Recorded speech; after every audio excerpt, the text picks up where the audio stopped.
এ বাবা, আবার পিছু ডাকলে কেন? রাজবাড়ি থেকে ফেরার সময় আলু মোচার বেসন নিয়ে এসো। হ্যাঁ, আর 2-4টে ভালো বেগুন পেলে নিয়ে নিও তো, কটা বেগুনিও বানাবো। হ্যাঁ, উফ, সকাল সকাল বায়নার জাঁতাকলে পড়েছি রে বাবা।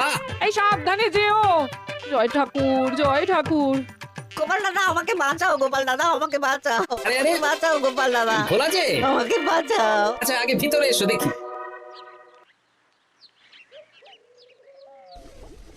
ও গোপাল দাদা গো, কথা পরে হবে, গোপাল দাদা। আগে তোমাকে বাঁচাবো, তারপর রাজসভায় যাবো। দেখি দেখি দেখি তোমার বাঁ হাতটা দেখি। ঠিক আছে, এ কি করছো গোপাল দাদা? দেখতে দাও তো, জোরে জোরে শ্বাস নাও। এ কি বলি, তুমি ফিরে এলে যে? চুপ গিন্নি, তুমি ভোলাকে জল বাতাসা দাও তো। এটাও ঠিক আছে। এ সব কি করছো গোপাল দাদা? না, তুমি তো বলছিলে তোমাকে বাঁচাতে, এবার তুমি যদি না মরো তাহলে কি করে বাঁচাবো বলো তো? গোপাল দাদা এই রসিকতা করো না তো। এই নাও, আগে জল বাতাসা খাও, মাথা ঠান্ডা করো, তারপর কি সমস্যা সেটা বলো। হ্যাঁ, সপ্তাহখানেক আগেই ওই একদিন দুপুরে মন্ত্রী মশাই আমার দোকানে এসে হাজির। তারপর আরে মন্ত্রী মশাই যে হঠাৎ আমার দোকানে পদ ভুলে নাকি? আমি কিভাবে আপনার সেবা করতে পারি? আরে আরে ওরকম ভাবে বলছো কেন? আগে তোমার দোকানের দুটো সেরা মিষ্টি খাওয়াও দেখি, তারপর বলবো।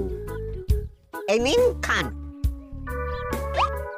এ তো সামান্য রসগোল্লা। এটাই সেরা রসগোল্লা। খেয়ে দেখুন, তারপর বলুন। বাহ বাহ বাহ বাহ। কি স্বাদ, অপূর্ব।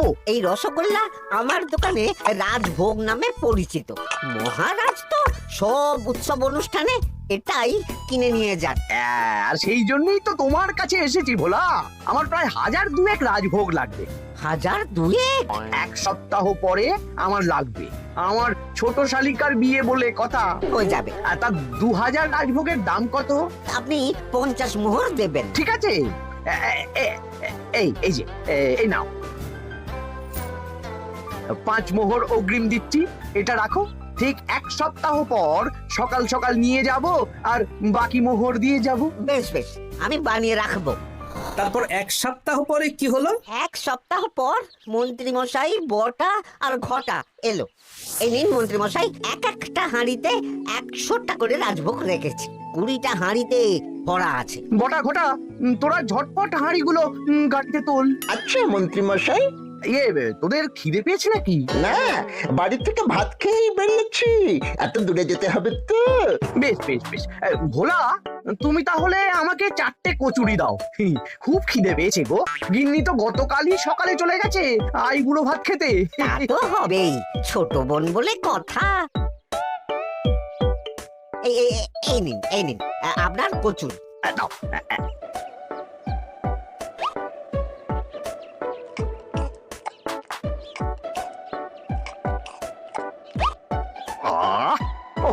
ভোলা, তোমার হাতের কোনো জবাব নেই। যেমন রাজভোগ তেমনই কচুরি। কেন মন্ত্রী মশাই, কচুরির তরকারিতে বেশি মিষ্টি হচ্ছে নাকি? আরে না না, বলছি ভালো খেতে হয়েছে। তা এখন 4টে কচুরি কত দাম রেখেছো? এই 4 আনা মন্ত্রী মশাই। বেশ বেশ বেশ। এই না, 4 আনা কচুরির দাম মিটে গেল। চল বটা ঘটা, 11 আন, গাড়ি ছোটাও। আরে ও মন্ত্রী মশাই, আমার বকেয়াটা দিয়ে যান। এই দাঁড়ো দাঁড়ো, কিসের বকেয়া? এই তো কচুরির দাম দিয়ে দিলাম। হ্যাঁ, আমরাও দেখেছি। কচুরি নয়, রাজভোগের বকেয়া। ওটা তো কবেই দিয়ে দিয়েছি, নইলে আমার বাড়ির জন্য বানিয়ে রাখো। আপনি তো মাত্র 5 মোহর অগ্রিম দিয়েছেন, এটা দিয়ে কি 50 মোহর কি করে হবে? আমি 50 মোহরই দিয়েছি ভোলা, তুমি ভুলে গেছো। এই আমার দেরি হয়ে যাচ্ছে, চলো চলো চলো চলো চলো। বুঝলাম, বেশ ভালোই ঠকিয়েছে। এখন আমি ওই মহাজনদের মুখ দেখাতে পারছি না গোপাল দাদা। বেশ, তুমি আমার সাথে রাজসভায় চলো, যা বিচার মহারাজই করবেন। সবই তো শুনলেন মহারাজ, এবার আপনি বিচার করুন। মহারাজ, আমাদের মন্ত্রী মশাই আমার সাথে পেরে ওঠে না, এখন সাধারণ খেটে খাওয়া গরিবের সর্বনাশ করছে। মুখ সামলে কথা বলো গোপাল। ভোলা তোমাকে বানিয়ে বানিয়ে মিথ্যে গল্প বলেছে, আর তুমি ভোলার কথায় নাচছো। মহারাজ, আপনি মুখের কথায় কেন ভোলাকে বিশ্বাস করবেন বলুন? তাও ঠিক, কিন্তু ভোলা, তুমি যে সত্যি কথা বলছো তার কি প্রমাণ? আমি তো ওই অগ্রিমের রসিদ দিইনি মহারাজ, এটাই আমার ভুল। কিন্তু মহারাজ, আমার কাছে চাক্ষুষ প্রমাণ আছে যে আমি ভোলাকে পুরো প্রাপ্য অর্থ দিয়েছি। কাজটা ঠিক করলেন না মন্ত্রী মশাই? বাজে কথা বলো না গোপাল। ওপরওয়ালা থাকলে এর বিচার হবেই মন্ত্রী মশাই। হ্যাঁ, বেশি কথা বলো না, হ্যাঁ?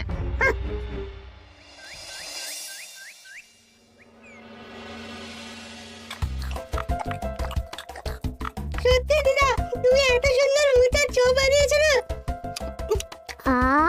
বেগুনিটাও কি মুচমুচে। বিকেল মানেই তো ভোলার দোকানের সিঙ্গাড়া। ভোলার কথা ভেবে খুব কষ্ট হচ্ছে জানিস। সত্যি দিদা, ভোলা কাকুর দোকানে যদি এত সুস্বাদু মোচার চপ বেগুনি বানাতো তাহলে দোকানে না লোকজন ভরে যেত। দেখি আজই ভোলার সাথে কথা বলবো। ওর 45 মোহর লোকসান হয়ে গেল রে। বলো না বলো, তাহলে তো ঝক্কি করে নিজেকে বানাতে হয় না, মাঝে মাঝে না হয় কিনেই আনবো। বেশ, আমি এক্ষুনি যাচ্ছি ভোলার দোকানে। সবই তো বুঝতে পারছি গোপাল দাদা, কিন্তু আমি তো মোচার চপ বানাতে পারি না। আরে বাবা, সে না হয় তোমাকে আমার গিন্নি শিখিয়ে দেবে। বিকেলে শুধু সিঙ্গাড়া না বেচে এর সাথে বিভিন্ন রকমের চপ, তেলে ভাজাও ভাজো, দেখো লাভ অনেক বাড়বে। হ্যাঁ, ঠিক আছে, তাহলে আজকে আমি ওই দোকান বন্ধ করে মা ঠাকুরনের কাছে যাব রান্না শিখতে। এসো এসো এসো।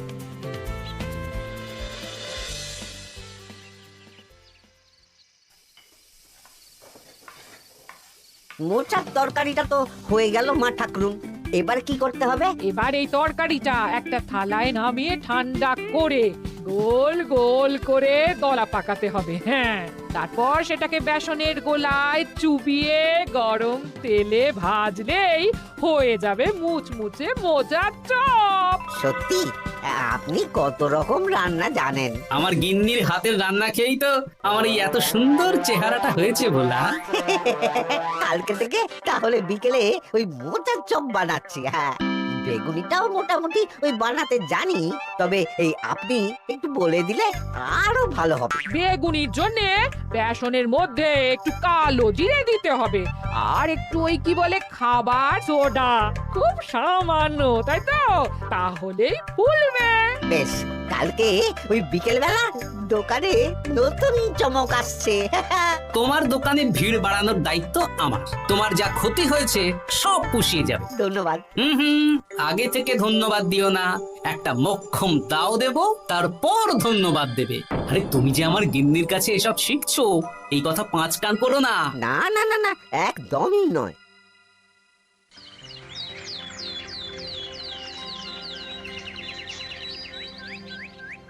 আসুন আসুন, আজকে থেকে আমার দোকানে বিকেলের নতুন চমক, মোচার চপ আর বেগুনি। দেখে যান, চেখে যান, বেগুনি মোচার চপ একবার মুখে পড়লে খাবেন গপাগপ। আসুন আসুন। দাদা, আমাকে 4টে মোচার চপ আর 4টে বেগুনি একটু ঠোঙায় ভরে দেবে? আমি বুড়ো মানুষ, আমাকে দুটো বেগুনি দেবে বাবা। বাড়িতে গিয়ে আমার মুড়ির সাথে মুড়ি দিয়ে খাবো। ভোলার তো ভাগ্য খুলে গেল মন্ত্রী মশাই। বলিস কি? আপনি এত বড় ঠকানোর পরেও ভাগ্য খুলে গেল। ভোলার দোকানে লোক কিলবিল করে আসছে। ভোলা আজকে থেকে বিকেল বেলায় মোচার চপ আর বেগুনি বিক্রি করছে, আর গোপাল ভোলার হয়ে লোক যাচ্ছে। শুধু কি নামেই কাটছে নাকি সত্যি সত্যি ভালো খেতে? এই তো একজনকে দিয়ে আনিয়েছি, খেয়েই দেখুন। বাহ, সত্যি ভালো খেতে দেখছি। বেশ যত্ন নিয়ে বানিয়েছে মনে হচ্ছে। আমার শাশুড়ি আমার এসব তেলে ভাজা খেতে খুব পছন্দ করে। কি? তা ওনাকে একদিন ডেকে খাওয়ান না। হ্যাঁ, শ্বশুর বাড়ির সম্পত্তিটা হাতানোর জন্য শাশুড়িকে হাতে রাখতে হবে। দেখি একদিন নিমন্ত্রণ করব, ভালো মন্দ খাওয়াবো, একদম চপ, মিষ্টি, ছানার কোপ্তা সব খাওয়াবো।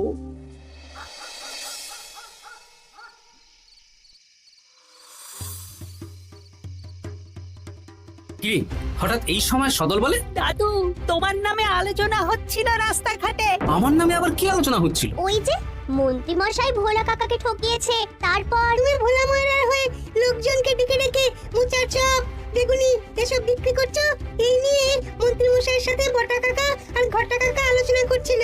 আরো বলল যে মন্ত্রী মশাইয়ের শাশুড়ি মাকে একদিন নিমন্ত্রণ করে ভোলা কাকার দোকানের চপ খাওয়াবে। আরে বাস, এত তাড়াতাড়ি এমন একটা সুযোগ পেয়ে যাব, এটা তো ভাবতেই পারিনি রে। হ্যাঁ, কি সুযোগ দাদু?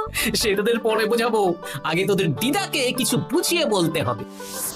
শোনো গিন্নি, তোমাকে কাল পুকুর ঘাটে একটা কাজ করতে হবে। কি কাজ? পুকুর ঘাটে মন্ত্রীমশাইয়ের গিন্নি এখন আসেন কিনা বলো তো? রোজই আসেন। খুব ভালো, খুব ভালো। দুদিন আগেই তো গুলটেন মায়ের সাথে তুমুল অশান্তি করেছেন। হ্যাঁ, তুমি আগামীকাল ওনাকে ডেকে কিছু কথা বলবে। কি কথা? শোনো, বুদ্ধিটা ভালোই দিয়েছো। হ্যাঁ, ইয়ে বলছি গিন্নি, তোমার মা তো অনেক দিন হলো আমাদের বাড়িতে আসেন না। তা তো ঠিক, আসলে বয়স হয়েছে তো, এত দূর একা একা আসতে ভয় পায়। এ বাবা, এমন পরিকর্মা জামাই থাকতে একা আসবে কেন? তুমি বলো কবে নিয়ে আসতে হবে, আমি গরুর গাড়ি পাঠিয়ে দেবো। তাহলে কালকেই নিয়ে এসো, অনেকদিন মাকে দেখিনি। বেশ বেশ, আমি বটা ঘটাকে পাঠিয়ে দেবো। শুধু একবার আমার নামে সম্পত্তিটা লিখে দিক, তারপর আমাকে আর দেখে কে।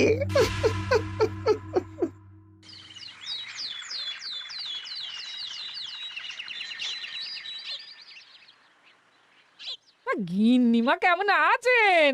আজকাল তো আর আমাদের সাথে কথাই বলেন না। কি কথা বলবো ভাই, তোমাদের সাথে তো বললেই ঝগড়া হয়।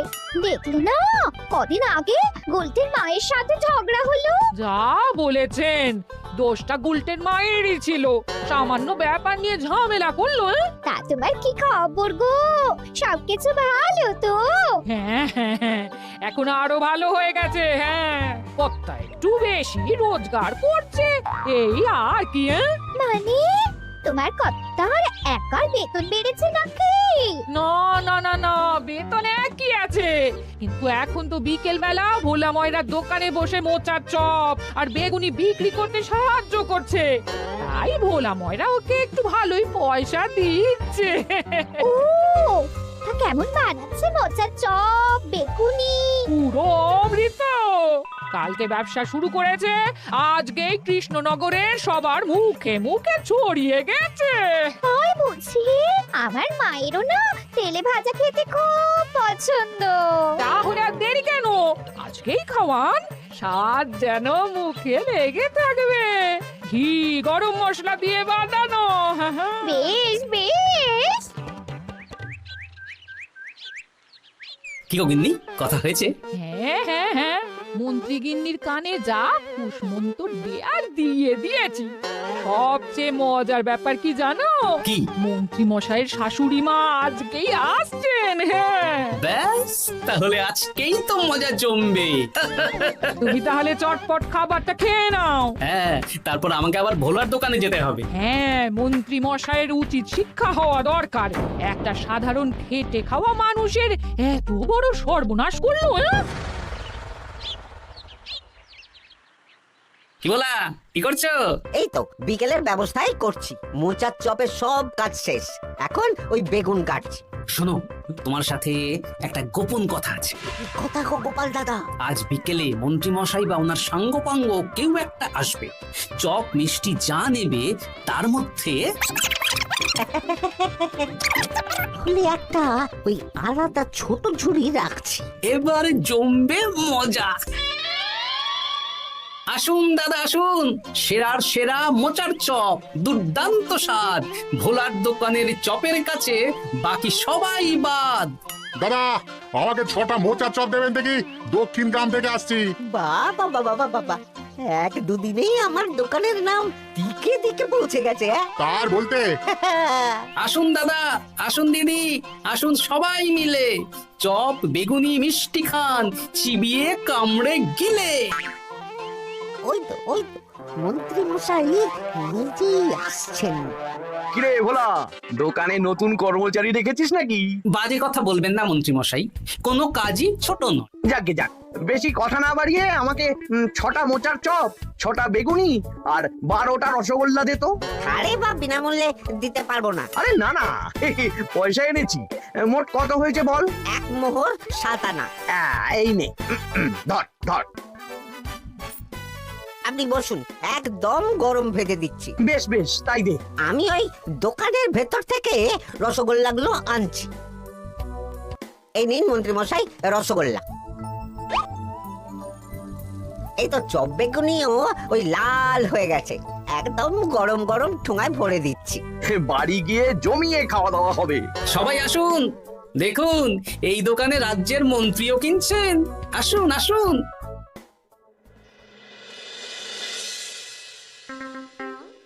নিন মা, খাওয়া শুরু করুন মোচার চপ ভোলার দোকানের। ভোলার দোকানের রাজভক্ত ছোট মেয়েটার বিয়েতে খেয়ে সবাই ধন্য ধন্য করেছে। দেখি এবার মোচার চপটা কেমন হয়েছে। হ্যাঁ, আগে খেয়ে নিন কেমন, তারপর আপনার জমি জায়গা এসব নিয়ে আলোচনা করব। দেখি সবাই এত বলাবলি করছে, খেয়ে দেখি।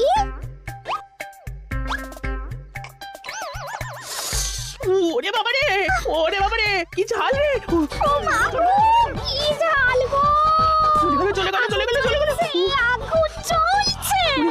কি ঝাল রে! ও মা, কি ঝাল দেখি তো। ঝাল!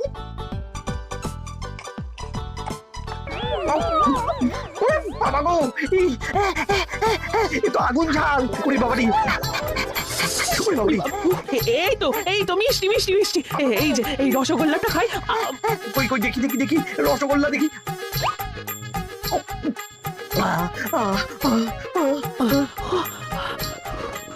কি রে, এই পেটটা গুড়গুড় করছে কেন রে? ওরে বাবা রে, এবার তো মনে হচ্ছে ছুটতে হবে রে। ও জামাই, তুমি এগিয়ে এনেছো গো। ওরে বাবারি, আমারও তো পেটটা গুড়গুড় করছে, আমাকেও এক্ষুনি কল ঘরে যেতে হবে। ও, আগে আমি আমি আগে যাব। ওরে বাবা গো, এক্ষুনি হয়ে যাবে।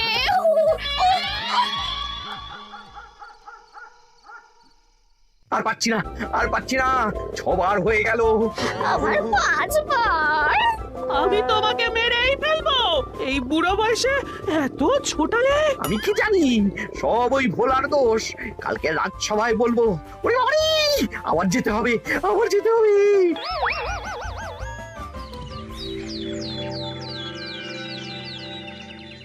আমি নির্দোষ মহারাজ, আমি নির্দোষ। মন্ত্রী মশাই এসব বানিয়ে বানিয়ে বলছেন। হ্যাঁ, ভোলার দোকানের সবাই সুখ্যাতি করছে, শুধু মন্ত্রী মশাই আর ওনার পরিবারই নিন্দা করছে। বিশ্বাস না হলে কাল যারা যারা ভোলার দোকান থেকে চপ বেগুনি মিষ্টি কিনেছে তাদেরকে ডাকা হোক। হ্যাঁ, ডাকা হোক। আমার তো কোনো অসুবিধে হয়নি মহারাজ। দারুণ স্বাদ, দারুণ। আজকে ভাবছি আবার কিনবো। আমি তো দক্ষিণ গ্রাম থেকে এসে নিয়ে গেছি, জমিয়ে মুড়ি দিয়ে খেয়েওছি, কোনো ঝাল ছিল না। এ কি মন্ত্রী, তাহলে সবাই এক কথা বলছে আর তুমি আরেক কথা বলছো? এবার বুঝতে পারছেন তো মহারাজ, মন্ত্রী মশাই এইভাবেই লোককে মিথ্যে কথার জালে ফাঁসায়। ভোলার 45 মোহর এখনো দেয়নি, এখন ভোলার ব্যবসা দেখে হিংসে করছে। না না না না না, আমাদের চপে সত্যি ঝাল ছিল, আর রসগোল্লা খাওয়ার পরে পেট খারাপ শুরু হয়ে গেল। তাহলে নিশ্চয়ই মন্ত্রী মশাই নিজেই উল্টোপাল্টা মিশিয়েছেন। এই সেনাপতি আর প্রহরী, তোমরা এক্ষুনি মন্ত্রীকে বন্দী করো আর কারাগারে ভরে দাও। ও মহারাজ, আমি মানছি আমি ভোলাকে 45 মোহর না দিয়ে ঠকিয়েছি, কিন্তু আমি এসব কিছু চপে মিষ্টিতে মেশাইনি। আমাকে কারাগারে ভরবেন না। এই তো নিজের মুখেই স্বীকার করে নিয়েছেন। আসলে মন্ত্রী মশাইকে দিয়ে এই একটা সত্যি বলানোর জন্য ভোলা আর আমি মিথ্যে বলেছি মহারাজ। চপে লঙ্কা আর রসগোল্লায় জোলাপ মিশিয়ে দেওয়া হয়েছিল আমারই বুদ্ধিতে। নয়, হ্যাঁ। আমি তোমাকে ছাড়বো না। কারাগার থেকে মুক্তি পেলে তো ধরবেন, তারপর ছাড়বেন কি ছাড়বেন না দেখা যাবে।